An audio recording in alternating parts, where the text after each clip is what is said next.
And new this noon, in just a few minutes, Philadelphia officials will announce the reopening plans from MLK Drive to vehicle traffic. It's been closed since the start of the pandemic. Eyewitness News reporter Howard Monroe has more.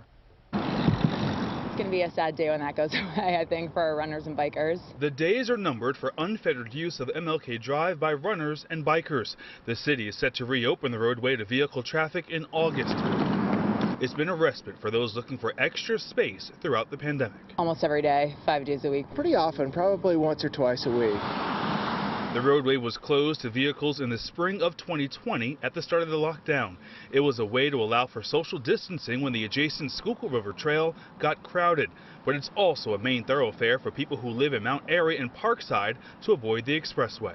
Now, in anticipation of reopening MLK Drive to cars, it has been fully repaved. However, that was a plan devised long before the pandemic. MLK Drive stretches for 5 miles from the Philadelphia Museum of Art to the Falls Bridge in East Falls through Fairmount Park. The Bicycle Coalition of Greater Philadelphia says since the roadway was closed, up to 10,000 runners, bikers, and walkers would use it each day. It's nice if I'm taking the bike out or something to be able to have all the open space and then just to know that there's a ton of open space that I can access. I mean, we've got other trails, which is great. So at least it's like we don't have nothing to fall back on, but it made running and biking and getting outside and getting active incredibly just accessible. Improvements were made to the adjacent walkway to allow for biking and running, and the roadway will remain closed to cars on weekend mornings. Howard Monroe, CBS 3 Eyewitness News.